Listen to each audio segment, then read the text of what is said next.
Welcome to DISCcert Radio. This is Bonnie Byrne, your host for today on how to prepare for implementing DISC. And we have the pleasure of hearing from Mark Lakatos. He's the Manager of Organizational Development at National University. And Mark is going to be telling us and giving us insight about how he's dealt with challenges in implementing the DISC and what he experienced and what sort of surprises and how did he need to actually maybe adjust his strategy. Let me tell you a little bit about Mark first. I'd like to tell you a little bit about our impressive guest, Mark Lakatos, today. He has been with National University for 12 years in training and academics, and for the past 2 years as OD Manager with National University. Mark has rapidly achieved success with the DISC in the 4 months since he's graduated from the DISC certification training. While this may sound like very good news, the DISC quickly became more successful than Mark actually had originally thought it would be. Success became the big challenge actually for Mark. Mark will share what has already worked best for him at a high level in this chronicle, in this radio show today, and in the webinar that will follow. Mark, would you tell us about some of the challenges you actually had when you first started the DISC program? Well, that's a good question, Bonnie. One of the challenges that we had when we first implemented the DISC program was making sure that we were able to support the 1,300 plus employees that we have in the National University system. There's only 2 of us that are certified to provide DISC, myself and my supervisor, Jane Sawyer. And one of the challenges we faced was, okay, not only how do we get this training out to everyone, but how do we provide them with that follow-up support that is so very important as part of the DISC program. And so we really had to work on coming up with a strategy for that. Excellent, Mark. Mark, in addition to having a small department and support 1,300 people, what else did you run into?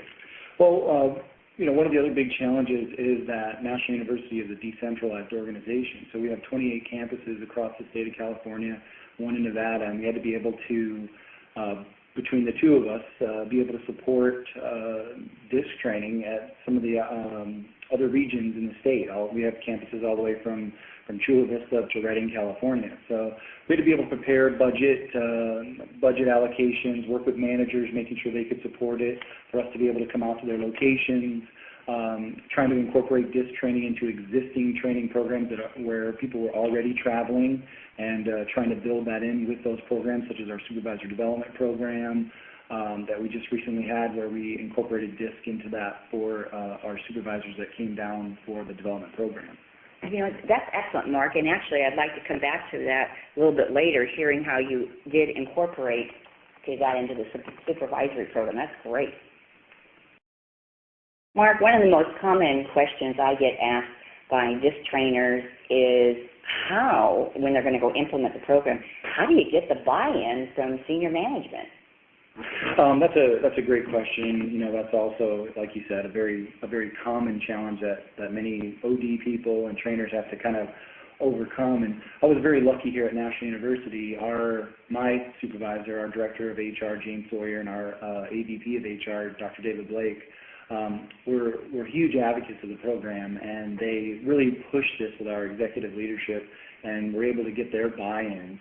And I don't think we would have been able to be as successful with the DISC program without the buy-in. Not to say that you can't be successful if you don't have the buy-in, right. But it definitely does help if you have, kind of a top-down support. Right. Okay. Phenomenal. Mark, okay, after you got the senior management buy-in, wow, how did you decide to go about implementing it? Well, one of the things I felt like we really needed to do first is kind of make people aware of what DISC is. I mean, a lot of people have heard of it, maybe even people have taken it before, but I don't think most people are truly aware of the value that it brings to an organization, value it brings to individuals when they're communicating with others. In a nonprofit higher education institution like National University, where we focus a lot on values and community and being able to connect with our students, something like DISC, it has a huge value for the organization. So one of the things I want to do is create an awareness campaign. So I developed some training, basically a basic sort of webinar that kind of described what DISC is, the values of DISC, the different DISC components, personality styles, and what those entailed. And then we did kind of a quick, short activity that sort of demonstrated how you can identify personality styles when you're communicating with people. And in this particular activity, it was done by email. Can I ask you a question about that? Absolutely. Okay. So, Mark, the pre-marketing, did that go to a certain group? Actually, we sent that to everyone. We did we have a standard training calendar that we offer each month, and we put that on as a regular offering. It's called DISC Styles of Interaction, where anyone could attend. We encouraged managers to attend, but anyone could. Just because if there was an employee or a regular staff person who thought it was an interesting program and wanted to promote it to their manager, we thought it would be great information for them as well. I'm curious, does an employee have to get permission to? Yes, if you're any professional development training that we offer, an employee has to get permission from their supervisor to attend. And the pre-marketing, would they have to have permission as well? Yes. Okay. Yes. Just curious. Okay. So it went to 1,300. What was your response? Well, we had our initial response. We had one of our largest enrollments that we typically have in our monthly training calendars. To the point where we actually had to offer it again. We've actually offered it 3 times now since we've gone live, just to be able to really promote it. We actually also have it as a recorded webinar on our intranet service, SharePoint. Okay. And it's been very helpful in helping managers kind of understand the value to their groups. They'll hear about it from other managers, and they'll call me and say, hey, Mark, what about this? What's it about? Here's some situations I'm experiencing with my team. How can DISC help me? And I usually have them watch that video and then talk to me so they have a better understanding about kind of what we're talking about. Oh, that's smart. That's smart. So kind of raise the ante for them in terms of, hey, if you're really serious about this, take a few more minutes. And then you're also communicating to the manager that there's going to be expectations. Right, and it also makes them a little bit more informed when we're actually talking about the DISC program and its benefits. They know a little bit more about it. They have the background, they understand the styles and kind of, how it can be applied, and so we can have more of a kind of interactive. For the most part, yeah. Would you say they turn around and do that, and then? Yeah, absolutely. They watch that, and it helps focus our conversation. So when I'm really trying to get to the root of what issues or concerns they're trying to improve upon using DISC, it helps them kind of focus how they communicate that to me, and allows me to give them a better kind of solution response for them. Okay, so now the next question is, will you share with us some of that pre-marketing PowerPoint? Oh, absolutely. You guys can have as much of it as you want. Fantastic. Mark, would you describe for us a little bit about your pre-marketing webinar approach and how many folks signed up? And that would be great. Well, again, a great question is when we first decided to do this, we thought, okay, awareness is going to be very important. We weren't expecting a lot of participation initially, just because people weren't really aware. So we had our first webinar. I said, you know what, let's create a webinar where we tell people a little bit about what DISC is, what it can do for them, the advantages, give them a little brief education on kind of the DISC program. Our first webinar, we had about 50 people sign up, so a huge response, which is very shocking to us as far as the interest in it. And what we did was we put together something just very basic. It's a 1-hour webinar that basically kind of describes DISC personality styles, where we basically go through a little bit of the history of DISC, kind of why it's a valid tool to use with personality assessments, giving them a little bit of history and how many people have taken it. You're going to show us a few of those pages right now, right? Yes. And just that it's a reliable tool to use for personality assessments. We talk about how managers can use it with the different reporting tools, the quadrant map, and the viewpoint in the report that talks about the tension among the styles. And basically what we use is those two pieces to describe to managers, hey, when you're looking at kind of a macro view of your team, you can see where they fall in these different personality styles, and also the tensions that may occur between these styles that you as a manager can, with the DISC tools, kind of facilitate and help them manage, so you have better communication, better team interaction, less conflict resolution, et cetera. Right. And then at the very end, we provide them with an activity that sort of demonstrates how they can identify styles just through communicating with people.